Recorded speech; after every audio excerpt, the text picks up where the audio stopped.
നമസ്കാരം. ജന്തർ മന്ദറിലെ cockroach Janata party പ്രതിഷേധത്തിനിടെ പെല്ലറ്റ് ആക്രമണത്തിൽ പരിക്കേറ്റ വിദ്യാർത്ഥി സാഹിൽ ലോഖബിനൊപ്പം പോലീസ് സ്റ്റേഷനിലെത്തി കുത്തിയിരുന്ന് ലോക്സഭാ പ്രതിപക്ഷ നേതാവ് രാഹുൽ ഗാന്ധി.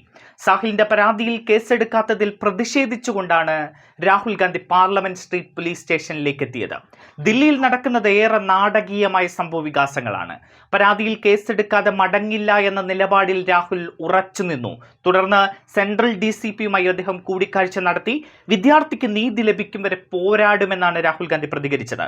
വിഷയത്തിൽ ആദ്യം മന്ദിർമാർഗ് പോലീസ് സ്റ്റേഷനിലെത്തിയ രാഹുൽ ഗാന്ധി സാഹിലിന്റെ പരാതിയിൽ കേസ് എടുക്കണമെന്ന് ആവശ്യപ്പെട്ടിരുന്നു. എന്നാൽ പോലീസ് നടപടിയെടുക്കാൻ തയ്യാറാകാത്തതിനെ തുടർന്ന് സെൻട്രൽ DCPയുമായി കൂടിക്കാഴ്ച നടത്തുകയായിരുന്നു.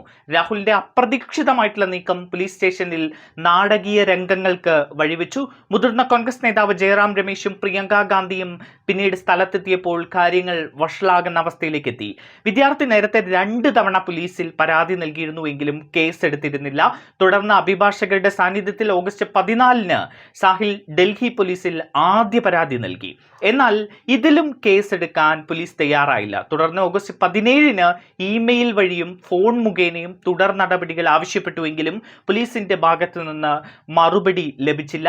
ജന്തർ മന്ദറിലെ പോലീസ് നടപടിയിൽ കേന്ദ്ര ആഭ്യന്തരമന്ത്രി അമിത്ഷായുടെ മൗനത്തിനെതിരെയും രാഹുൽ ഗാന്ധി അതിരൂക്ഷമായ വിമർശനം നേരത്തെ ഉന്നയിച്ചിരുന്നു. അതിനിടയിലാണ് ഇപ്പോൾ പെല്ലറ്റ് ഗൺ ഉപയോഗിച്ചതിനെ രാഹുൽ ഗാന്ധി വിമർശിക്കുന്നത്. അതിൽ കേസെടുക്കാത്ത പോലീസിന്റെ നടപടിക്കെതിരെ അതിരൂക്ഷമായിട്ടുള്ള വിമർശനം ഉന്നയിക്കുകയും തെരുവിലേക്ക് പോലീസ് സ്റ്റേഷന് മുന്നിൽ കുത്തിയിരിക്കുന്ന നിലയിലേക്ക് രാഹുൽ എത്തുകയും ചെയ്യുന്നത്. ഒരിടവേളയ്ക്ക് ശേഷം ഈ കോക്രോച്ച് ജനതാ പാർട്ടിയുടെ പ്രതിഷേധവും ജന്തർ മന്ദറിലെ പ്രതിഷേധവും ആ സംഭവ വികാസങ്ങളും വീണ്ടും വാർത്താ പ്രാധാന്യം നേടുന്ന സാഹചര്യത്തിലേക്ക് കാര്യങ്ങൾ പോവുകയാണ്. അങ്ങനെയെങ്കിൽ ഇതിൽ കേന്ദ്ര ആഭ്യന്തരമന്ത്രി അമിത്ഷായ്ക്ക് മറുപടി പറയേണ്ട സാഹചര്യം ഉണ്ടാകും. കേന്ദ്രത്തെയും മോദി സർക്കാരിനെയും വലിയ രീതിയിൽ പ്രതിരോധത്തിലാക്കാനുള്ള നീക്കമാണ് ഇപ്പോൾ രാഹുൽ നടത്തുന്നത്. എന്തായാലും ഇത് വലിയ വാർത്താ പ്രാധാന്യം നേടിയിരിക്കുകയാണ് ഇപ്പോൾ.